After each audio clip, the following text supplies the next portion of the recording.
Hey, this is Shannon, and I am going to be showing you an app called PicCollage, which is just an easy app to help you to create images and add text to those images. So I'm going to go ahead and open up PicCollage. PicCollage is free. I'll show you, there will be some packs of stickers and certain backgrounds that do cost more, but nothing that is necessary for you to use this app at all. When it first comes up, you have the option of creating a grid, using a pre-made template, or a freestyle option of putting your photos, arranging them however you'd like. I'm going to start by showing you a grid. So we click on that. It's going to bring me to all of my photos right away. I'm going to scroll down here to some photos. My mom had me scan some family history photos. So I'm going to click on a couple of those for you. And if you notice in the top corner, you're seeing a number 3 plus a check mark. That's saying there are 3 photos selected, and I think that's all I want to use right now. So I'm going to go ahead and click on those. Now, it automatically throws these into a grid for me, and you can see the templates along the bottom, and you can scroll through and see if there's one that you like better than another for the way that it arranges your photos. These are also editable within, once you pick a grid that you'd like, you click on the check mark, and then your photos are editable within here. With your normal pinching of your fingers, you can make photos larger. So I can expand my fingers to make that photo bigger. I can also zoom in on him, and then on this picture as well. I can make them bigger so we have some better views of them. Now, there's a plus symbol in the bottom middle, and as I click on that, that lets me add more photos if I'd like. So I could have a freestyle photo just floating on the top of this grid right now that wasn't snapped into one of the grid locations. I can search for a photo. I can add text if I knew the names of these people. I could also add stickers, and I could change the background. In this case, I'm going to show you the background. This is a very subtle change. Anything with a lock on it is going to be paid, but there are lots of different solid colors, and there are also some fun wallpaper colors.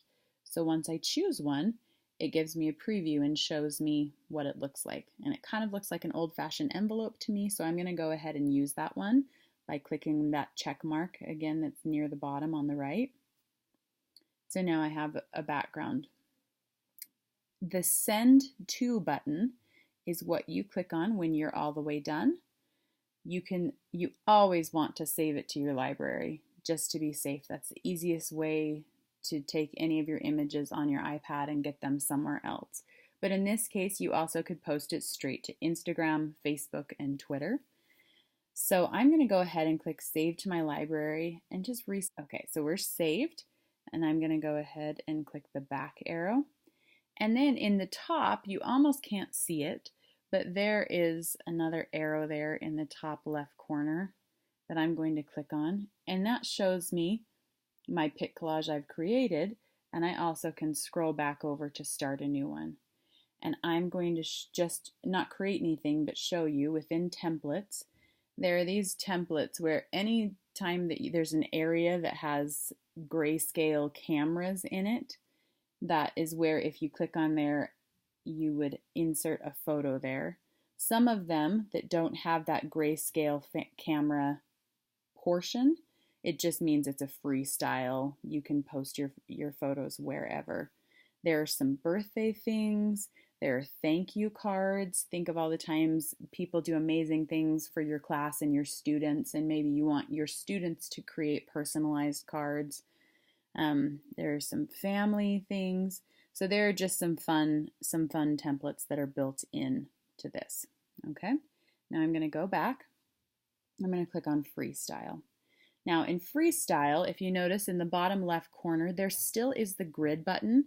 So I could go in and I could choose a grid still, even though I've chosen Freestyle. In this case, I'm going to stay with the blank Freestyle grid, so I'll just click the check mark. And now when I press the plus symbol, I'd like to choose a couple of photos. Now I'm going to choose, let's say I'm going to choose this photo and the check sign. Now I have, let's say this is a science class, and we have been talking about the difference between physical and chemical change. And I've told my students that they can present to me in however they'd like the difference between physical and chemical change. So we have two photos here that illustrate that. The rust is an example of chemical change, and so you could have your students click that plus symbol, add text, and then label this chemical change. Okay, now right now I'm in the typing text portion, but if I click on my capital A that's underlined with blue, I could change different colors of font. I can also change the background, but I don't like that because then I can't see my photo. I can also, if I click on the three dots, I can change the alignment if I'd like. And if I go back to text, it also gives me all of these different fonts that are built in. Okay, so I can find one that I like. It automatically drops it to the middle of the page, but I can move it wherever I'd like. And I can make it really big, or I can make it fit just on the page. Oh, and I can also move it to the back. Okay, so I've got that labeled. Then I can go ahead and do the same thing and label physical change. Okay, if I click on that T, I can change my font. I can change my color. I think green will look good there. And I think we're good. So it drops it to the middle of the page again.